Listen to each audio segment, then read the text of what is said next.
Assalamualaikum warahmatullahi wabarakatuh. Selamat pagi Indonesia. Saya Syarif bersama dengan empat rekan ASN dari berbagai bidang. Hari ini kita akan berdiskusi tentang tantangan kebangsaan masa kini dengan tema konflik kepentingan dalam dunia ASN. Mari perkenalkan diri kita. Pertama, Rifki. Pagi semuanya, saya Rifki, ASN yang bekerja di bagian administrasi. Masih banyak belajar tentang seluk-beluk dunia kepegawaian.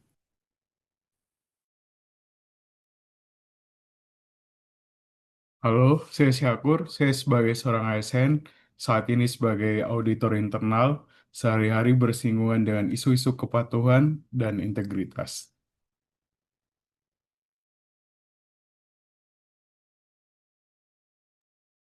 Halo, saya Ilmi di sini.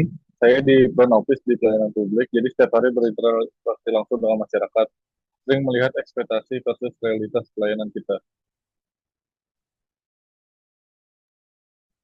Halo, selamat pagi. Saya Edo, ASN di bagian keuangan, sudah mulai bekerja selama kurang lebih 2 tahun di bagian pengelolaan pengadaan barang jasa dan melihat langsung bagaimana setiap rupiah negara seharusnya digunakan. Perfect. Mari kita mulai diskusi ini dengan jujur dan terbuka. Mas Rifki, sebagai ASN muda, konflik kepentingan seperti apa yang pernah Mas hadapi? Jujur, Mas Syarif, di awal karir saya pernah dilema saat vendor yang menawarkan kemudahan untuk mempercepat proses administrasi. Katanya cukup makan siang bareng dan prosesnya bisa diprioritaskan. Saat itu saya bingung, ini normal atau tidak ya? Nah, itu tipikal dilema ASN muda. Mas Ilmi, pengalaman di pelayanan publik, Wah, kalau di counter pelayanan tekanannya beda lagi. Ada masyarakat yang komplain, kenapa tetangganya bisa lebih cepat dapat surat tertentu. Terus ada juga yang menyindir. Ibu, kalau ada terima kasih khusus, bisa dipercepat nggak? saya kadang kasihan sama mereka yang butuh urgent. Tapi kalau saya beda-bedain pelayanan, berarti saya tidak adil pada yang lain. Mas Yakur, sebagai auditor, pasti sering nemuin kasus. Betul, Pak Syarif. Yang paling challenging ini ketika audit di unit kepala bagiannya adalah senior saya dulu. Secara personal, dia mentor yang baik, tapi ketika audit, saya menemukan beberapa irregularitas dalam pengelolaan asetnya. Dilema banget, apakah harus melaporkan atau coba diselesaikan secara kekeluargaan dulu. Kalau Mas Edo, dari sisi pengelola pengadaan barang jasa, Iya, Mas Arif, saya juga pernah diminta untuk fleksibel dalam pengelolaan pengadaan barang jasa untuk kegiatan yang sebenarnya tidak sesuai peruntukan. Alasannya untuk kebaikan bersama dan yang penting output tercapai. Tapi kan aturan penggunaan APBN itu jelas banget. Saya dilema antara loyalitas pada atasan atau compliance pada peraturan. Iya. dari sharing pengalaman tadi, kelihatan bahwa konflik kepentingan itu tidak melulu soal uang, bisa soal loyalty, relationship, bahkan empati yang berlebihan. Sekarang, bagaimana menurut rekan-rekan konflik kepentingan ini berdampak pada kebangsaan kita? Menurut saya, setiap kali kita kompromikan integritas, sekecil apapun, kita merusak kepercayaan masyarakat. Di kantor, saya sering dengar komentar seperti ini. PNS mah gitu-gitu aja, atau pemerintah tidak bisa dipercaya lah, apalah. Itu sakit banget sih dengerin. Betul Mas Ilmi, generasi muda seperti saya kan join ASN karena ingin mengabdi pada negara. Tapi kalau kita lihat senior-senior yang korupsi dan abuse of power, kadang bikin down dan questioning apakah betul saya berada di jalan yang benar.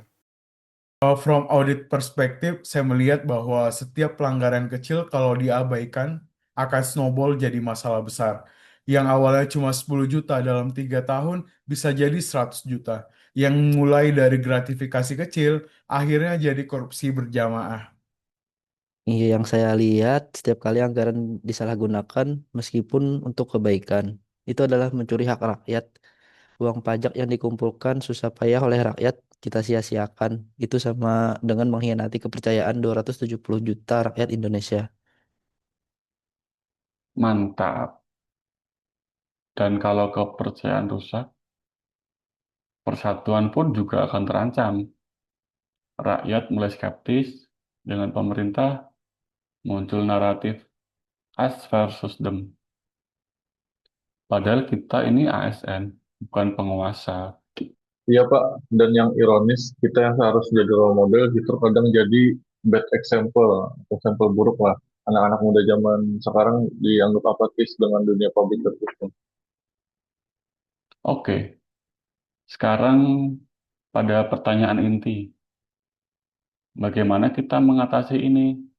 Mari sharing strategi masing-masing. Buat saya, yang paling membantu itu punya senior yang jelas nilai-nilainya. Senior yang bisa dikonsultasi ketika menghadapi gray area.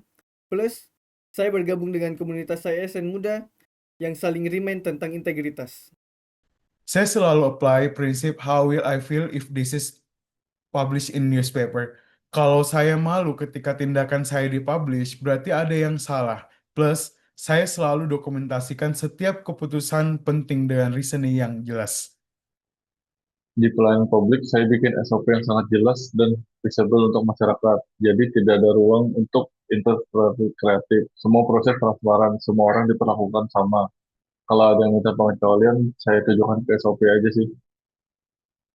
Iya, untuk proses pengadaan saya strict banget dengan 4S Principle. Setiap proses pengadaan, baik itu barang maupun jasa, harus ada yang verify. Saya juga rutin untuk update knowledge tentang peraturan pengelola pengadaan barang atau jasa yang terbaru. Knowledge is power. Kalau kita tahu aturannya, kita nggak mudah dimanipulasi. Wih, strategi bagus. Yang saya tambahkan, kita perlu shift mindset dari gimana caranya tidak ketahuan, menjadi gimana caranya lebih akuntabel. Kita harus ingat bahwa setiap tindakan kita represent negara Indonesia. Oh iya, satu lagi, whistleblowing system harus diperkuat. Kita perlu safe space untuk melaporkan pelanggaran tanpa takut retaliation atau balas dendam seperti itu. Betul, dan leadership komitmen juga penting. Kalau atasannya memberikan good example, bawahan akan mengikuti. Ya, sistem reward dan punishment juga harus clear. Yang berintegritas harus diapresiasi, yang melanggar harus ditindak tegas tanpa pandang bulu. Yang tidak kalah penting, public engagement. Kita libatkan masyarakat dalam monitoring kinerja kita. Mereka punya hak untuk tahu dan mengawasi kinerja kita. Sebelum kita tutup, mari kita nyatakan komitmen masing-masing untuk Indonesia yang lebih berintegritas. Mas Rifki mungkin? Saya berkomitmen untuk terus belajar. Tidak pernah merasa sudah tahu segalanya, dan berani bertanya ketika ada yang tidak jelas. Integrity is not negotiable. Saya akan terus objektif dalam setiap audit, tanpa memandang siapa yang diaudit. Professional excellence dengan hati nurani yang bersih. Saya berjanji memberikan pelayanan yang terbaik untuk semua masyarakat tanpa diskriminasi. Setiap masyarakat memiliki hak yang sama untuk mendapat pelayanan berkualitas. Ya, setiap rupiah negara dari proses pengadaan barang dan jasa akan saya kelola dengan penuh tanggung jawab. Seolah-olah itu uang rakyat yang menitipkannya kepada saya. Dan saya berkomitmen untuk terus menciptakan lingkungan kerja yang mendukung integritas, memberi teladan yang baik, dan tidak pernah toleran terhadap pelanggaran. Teman-teman pendengar, ini bukan hanya komitmen kami berlima. Ini adalah ajakan untuk seluruh ASN Indonesia. Konflik kepentingan adalah tantangan kebangsaan yang nyata. Tapi, seperti yang kita diskusikan hari ini bukan masalah yang tidak bisa diselesaikan. Mari kita buktikan bahwa ASN Indonesia adalah garda terdepan dalam membangun negeri yang berintegritas, melayani dengan hati, dan mengutamakan kepentingan bangsa di atas segalanya. Terima kasih telah menyimak. Mari bersama membangun Indonesia yang lebih baik.